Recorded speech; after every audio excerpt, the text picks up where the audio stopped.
wanted to welcome everyone today to our discussion on Medicare and Medicare Advantage. My name is Jeffrey Racca. I'm the OrthoForum Advocacy Chair. I wanted to introduce Dr. Bricker, who is the expert on Medicare and Medicare Advantage plans, and I really want to thank you for getting together with us today and discussing this.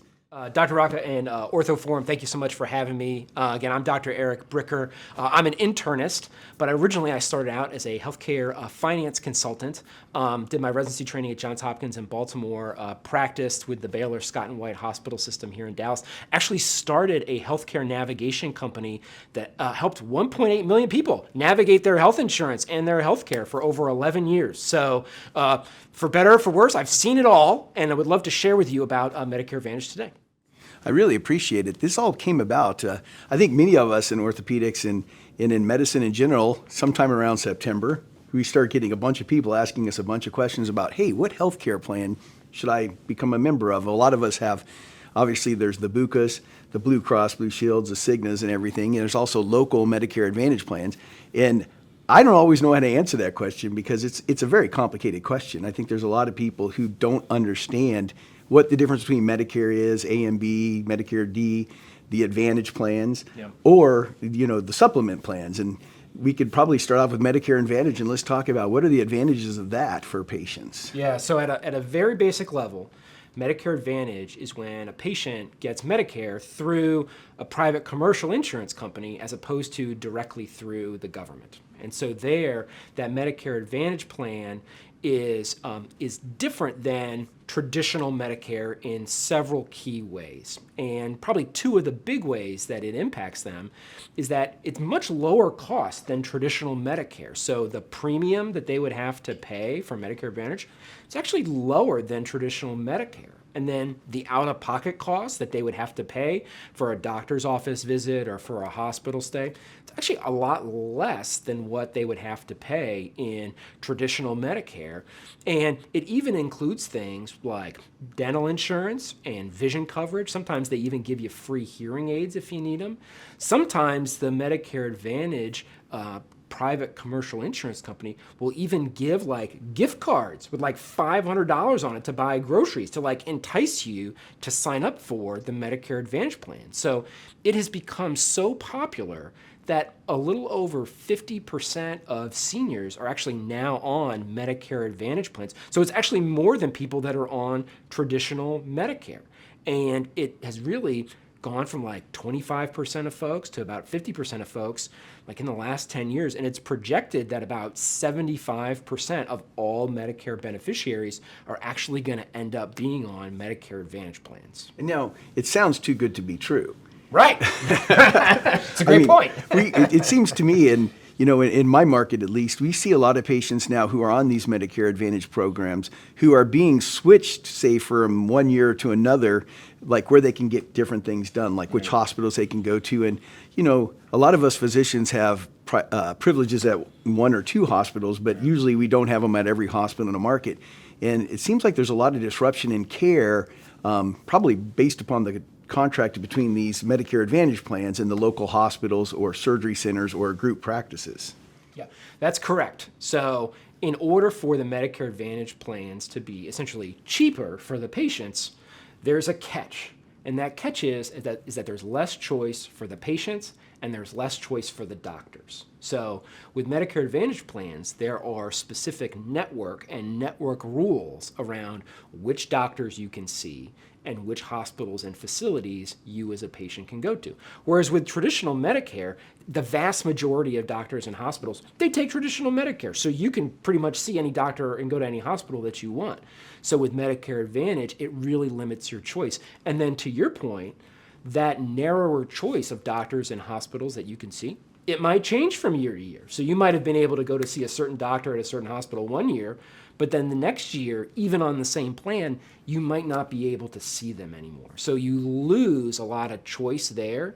And then the second place that you lose a lot of choice is that Medicare Advantage plans have these things called prior authorizations, which is essentially mother may I. It's like, yes, I would like to have a knee replacement or a hip replacement or a spine surgery, but you literally have to ask the insurance company permission in order to do that. And if the insurance company doesn't give you permission as part of that prior authorization, then like you can still have the joint surgery done, but they just won't pay for it. And so that requires a lot of documentation on the part of the physician with the insurance company. And then it's a lot of back and forth where like literally the insurance company will leave the doctor's office on hold for like 30 minutes to an hour waiting to talk to somebody there to get this surgery approved. So not only is it a narrower network, but you also have these prior authorization requirements. Traditional Medicare has almost no prior authorizations. So it's totally different in that respect. I think that's the biggest thing we see in our practice too, is that patients who did have traditional Medicare at one point and who do get into these plans are like, wait a minute, you mean I can't see my cardiologist anymore because their group's been cut out? And then they don't understand, wait a minute, why can't you do my surgery? Because last year you could have done it. Yep, that's exactly right. And so what happens is a lot of patients, not all, but a lot of patients, essentially they have buyer's remorse and they realize that they've gone into a plan that's just too restrictive for them. And they decide that you can't just leave the Medicare Advantage plan whenever you want, but they decide in the next year that they want to then go back to the traditional Medicare plan. And unfortunately, and this gets crazy into the weeds, but unfortunately, that then causes a challenge because people with traditional Medicare oftentimes sign up for what's referred to as a Medicare supplement plan. It's additional insurance to cover the deductible and the out-of-pocket costs that go along with traditional Medicare. And it's actually a lot harder to sign up for that Medicare supplement plan if you signed up for Medicare Advantage first and then you switch over to traditional Medicare later. It's a lot easier to sign up for that Medicare supplement plan if you just signed up for traditional Medicare to begin with. And it seems like these Medicare supplement plans actually have the best of both worlds because you don't get the prior auths that you have to get. You don't get the narrow network. So anyone that would take Medicare would be covered by your supplement typically. Yeah, so if you take traditional Medicare, because of course everything has to be complicated, right? It has several parts. It has Medicare Part A that covers your hospital visits, and then it has Medicare Part B that covers your doctor's office visits, and then all of your outpatient services like labs or like imaging, like X-rays or CT scans. And that second part, that Medicare Part B, has a premium that you have to pay. You don't get it for free. You actually have to pay into it. And then you have to pay 20% coinsurance for every single Part B service that you have. So if you go to the doctor's office or if you have an MRI done, you as a patient have to pay 20%. And then for the Medicare Part A, if you have to go into the hospital, you have to pay a deductible every time you go into the hospital. So what your Medicare supplement does is it says, okay, the supplement will pay for the deductible to go into the hospital. It'll pay for that coinsurance for that Part B. So to your point, you still don't have the prior authorizations, but then you have the coverage for those out-of-pocket expenses that you have with traditional Medicare. Now, what about Medicare Part D? Because Medicare Part D, if you don't sign up right away, you can have troubles getting that later on as well. So then there becomes the issue of prescriptions, okay? And that's what Medicare Part D covers. So when you sign up for traditional Medicare, there's A for the hospital, B for the doctors and the outpatient services, and then there is D for the prescriptions. Okay, now if you sign up for a Medicare Advantage plan, all of that is together in one plan. So your prescriptions are automatically part of your Medicare Advantage plan.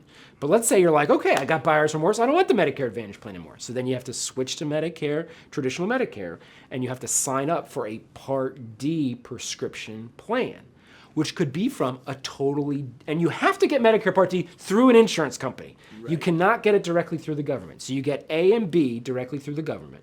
Then you'd have to sign up for Medicare Part D through an insurance company for your prescriptions. And then you'd have to sign up for a supplement as well. So when you do traditional Medicare, it's almost a little bit more a la carte as opposed to being one combined bundle with Medicare Advantage. And so that was part of the reason why Medicare Advantage was so attractive. Like, okay, it's cheaper and it's simpler because it's just one. But at the end of the day, what people want isn't insurance. What people want is care from a doctor, right? They want their knee to stop hurting or they want their back to start hurting. So unfortunately, doing the traditional Medicare kind of a la carte gives you more freedom and more choice when you actually need care. I was reading in the Wall Street Journal, I believe, recently about these insurance companies, though, are using the prior authorization in the Medicare Advantage plans to delay care as people get sicker and sicker, or so they claimed, and then forcing them back in traditional Medicare A and B, which would make them have to be paying those co-pays and deductibles. Yeah. So the regulations state that the insurance companies for a Medicare Advantage patient have to spend 85% of the money that they get from the government on care for that patient. And then the insurance company gets to keep 15%. You can almost think of it as like a very expensive Visa card, right? So like Visa keeps like 6 or 7%. Well, in this case, it's like them keeping 15%. And they just facilitate the transaction between the government paying and the doctor receiving the money. Okay? Now, every quarter, the insurance companies have to report their earnings or their profits to Wall Street. And they report that what's called that medical loss ratio, that 85%. Which basically means care. That's right. And they almost always exactly hit the 85%. Isn't that a coincidence? Kind of amazing. Dude, you mean that the exact same number of people every quarter happen to have knee and hip replacements? The exact same number of people happen to have spine surgery every single quarter so that it perfectly works out to 85% every time? No, of course not. They use it like a rheostat. You know, you use that to adjust electricity. And so they use prior authorizations to be like, okay, well, we've got our quarterly report coming up, so we better dial back on the surgeries that we approve so that we're right at that 85% number when we report it to Wall Street. So if anything, it's also a matter of like the timing. So it's not a question of, okay, well, are you clinically, is it clinically necessary for you to have the surgery? But it's also like, okay, is it convenient timing for the insurance company to actually approve it or not? More than you ever wanted to know. I did not know. So again, it just points to nothing in this world is free. And so if you want to have the lower cost and the lower complexity of the Medicare Advantage plan, you're just going to have less choice and less freedom. And at the end of the day, that ends up being not what patients want and not what doctors want. The other thing I noticed recently, there's a lot of hospital systems that are backing out of taking Medicare Advantage plans because now, just like with commercial insurance, these hospital chains have to go and negotiate with the United Healthcare or whomever has that plan. And it sounds like a lot of these people are now having to go for less than what they would if the patient just had traditional Medicare, meaning they're trying to get rates below Medicare. That's right. So when the Medicare Advantage plan has Medicare patients, they negotiate how much they're going to pay to the doc and the hospital. They don't have to pay what Medicare pays. They can negotiate any amount that they want. And so depending upon how much negotiating leverage the insurance company has versus how much negotiating leverage the doctor and the hospital have, it could be different amounts. So in other words, if the doctor and the hospital have a lot of negotiating power, it might be like 5% or 10% more than Medicare. But if the doctor and the hospital don't have a lot of negotiating power and the insurance company has a lot of negotiating power, then it might be 5, 10, 15% less than what Medicare is paying. So yes, the doctor and the hospital not only get paid slower, not only have to deal with prior authorizations and denials, but at the end of the day, when they actually get paid, they'll get paid less than what traditional Medicare would pay them. That is unbelievable. Unbelievable, right? Again, more than you would want to know, right? And so it's super complicated. There's a lot of moving parts. And so, and all of this just to like be able to ambulate, all of this to like live pain-free, right? At the end of the day, that's what the patients want, and that is what the doctors want, and everybody has to jump through all of this rigmarole and all these hoops to make it happen. How much does prior authorization cost a typical practice, or do you have an idea?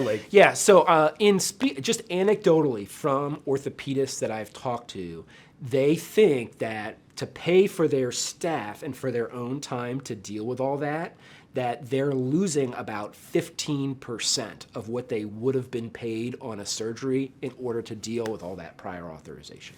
Now, has that caused, do you think, people to leave the Medicare rules? In other words, because physicians don't have to take Medicare. Yeah. Hospitals don't have to take Medicare. In fact, you're starting to see a lot of people opt out of these programs. Maybe not a lot, but some people. Yeah, so by specific Medicare Advantage insurance company, the answer is yes, because they're all not created equal. So the different insurance companies have sort of different behavior when it comes to how quickly they pay and how quickly they approve or do not approve surgeries. And so for the particularly, I once had a surgeon call them recalcitrant. So for the particularly troublesome insurance companies, then that's where the hospital and the doctor say, okay, insurance company A, we're not going to work with you anymore. We're going to drop you from Medicare Advantage. They might keep other Medicare Advantage plans, but they'll drop the particularly troublesome ones. So one thing I've been reading a lot lately, and we do a lot of advocacy in Washington, D.C., and we keep hearing about from the American Medical Association, the American Academy of Orthopedic Surgeons, that doctors are making less and less money. In fact, we saw recently where we're trying to fight to get the physician's fee schedule. Right. And it makes one wonder, if doctors are making less and less, somewhat 25% drop in the last 20 years in real dollars, who's making more money now? Yeah, and so one of the answers is the health insurance companies are making a lot more now. So interestingly, when the Affordable Care Act was passed in 2010, that all the major health insurance company stock prices have gone like through the roof between 2010 and now. They have dramatically increased. So from an investor standpoint, everyone thought, well, what's going to happen when the Affordable Care Act happened to these insurance companies? And the answer is, it was great for them. It was fantastic for them.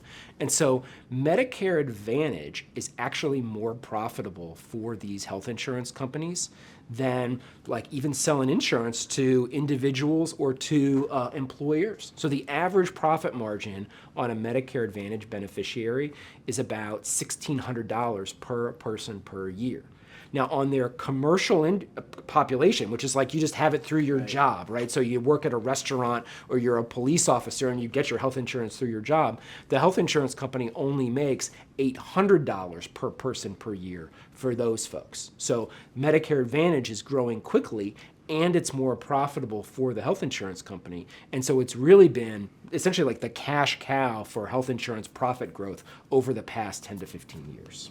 That is unbelievable. It's that much more profitable for the insurance companies. It's been a boon for them, and essentially the major health insurance companies have become huge government contractors. Right. I mean, the majority of their money, their revenue, and their profits is coming from the government, and so they have very powerful lobbyists, and they call them government affairs people, right, who are, and I won't name names, but one of the largest health insurance companies in America, they hired the chief of staff of one of the most powerful members of the House, who now runs their government affairs. So this person literally grew up with this congressperson. Their families have been friends for generations, and they work for this major health insurance company now. So they've got an inside track to make sure that the government is paying them handily for what they're doing. So it's almost like what you read about with these people going in from a government job and then going to work for the companies that they were regulating. That's exactly right. And of course then they know everyone there. And because those health insurance companies are so big, they have centralized power. And this is where, at the end of the day, physicians are not centralized. You get 3 doctors in a room, they can't agree on anything, right? So all doctors have really been separated. And it's really been that separation of physicians that has caused them to have much less power in the government compared to what the health insurance companies have had. And we've both been doing this quite a few years. When I was in medical school, my dad was an orthopedic surgeon in private practice in Albuquerque, New Mexico for a long time. Kind of the dream was you would go out and hang up your own shingle, right? And it seems like because of the corporatization of medicine, that's just no longer a dream. Have you seen different changes in access because of those kind of changes? Because right now, most of our physicians coming out of training are going into big group practices. Yeah, so it's a great point, and it is a huge change where not too long ago, 5, 10 years ago, upwards of 70% of physicians were in private practice. Now, sometimes it was solo practice, or it was a small group, maybe 2 or 3 doctors together. And now, less than half, it's actually close to 40% of doctors are now independent, which means the majority, like 60% of them, are now working for these large group practices that are typically owned by the hospital system. And of course, anytime there is a large organization, almost by definition, it creates bureaucracy.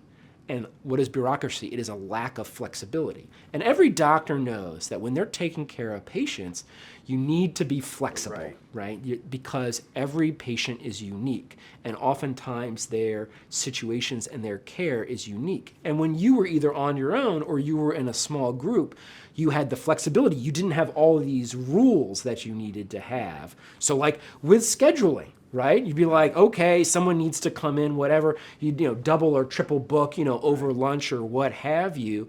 And so it makes it, or the opposite, let's say you needed to spend longer with a patient. Let's say you needed to spend 30, 45 minutes, an hour with a patient, whereas when you work for a large corporation or a large physician practice, it's like, you have metrics. You have to see a patient every 15 minutes. You need to see at least 32 patients per day. And if you don't do that, then it shows up on your performance report. Okay, well, that's not really how to take care of people. Right. You have to be flexible to the patient that's in front of you, not to some arbitrary metric that's set by a large organization. Yeah, no, agreed.